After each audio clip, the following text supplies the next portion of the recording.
आणि त्या संदर्भामध्ये आज संध्याकाळपर्यंत पक्षाकडनं अधिकृत नावाची घोषणा त्या ठिकाणी निश्चितपणे होईल. कारण आज मंत्रिमंडळाची पण बैठक आहे. मला स्वतःलाही अलिबागला दिशा कमिटीच्या बैठकीला जाऊन परत मुंबईला त्या ठिकाणी यायचं आहे. त्यामुळे या संदर्भातला पक्षाचा जो निर्णय आहे त्याची अधिकृत घोषणा संध्याकाळी निश्चितपणे त्या ठिकाणी होईल. उद्या अर्ज राष्ट्रवादी काँग्रेस पक्षाच्याकडून एक त्या ठिकाणी भरला जाणार आहे. नाव जवळपास निश्चित झालं आहे का काय?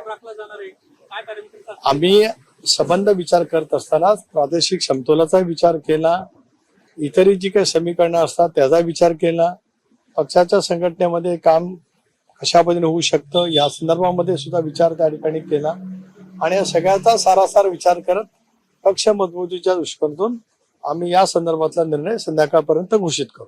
परंतु सर खूप चढाओढ पक्षामध्ये पाहायला मिळते. मी मगाशी सांगितलं की जवळपास 70-75 प्रमुख सहकाऱ्यांचा ज्यांचं पक्षासाठी योगदान आहे, दादांनी एनडीए मध्ये सहभागी होण्याचा निर्णय घेतल्याच्या नंतरचं योगदान मोठ्या प्रमाणावरती आहे. अगोदरपासून सुद्धा एकत्रित राष्ट्रवादी काँग्रेस पक्षामध्ये सुद्धा अनेकांनी सोबत त्या ठिकाणी काम केलेलं आहे. या संदर्भातला सारासार विचार गुणवत्तेवरती प्रादेशिक नाराजी ज्या वेळेला 70-75 अर्ज होतात आणि एखाद्या नावाचीच होणार आहे घोषणा म्हणजे 74 लोकांना उमेदवारी मिळू शकणार नाही नक्कीच आहे. त्यामुळे हे सगळीकडेच आहे. ते काय एका राष्ट्रवादी काँग्रेस पक्षाकडे आहे अशातला काय भाग नाही.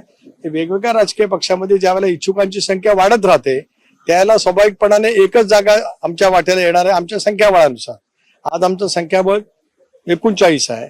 बहिणींचा निकाल 4 तारखेला लागेल त्यावेळेला आम्ही पुन्हा त्याच्यावरती पोहोचणार आहोत.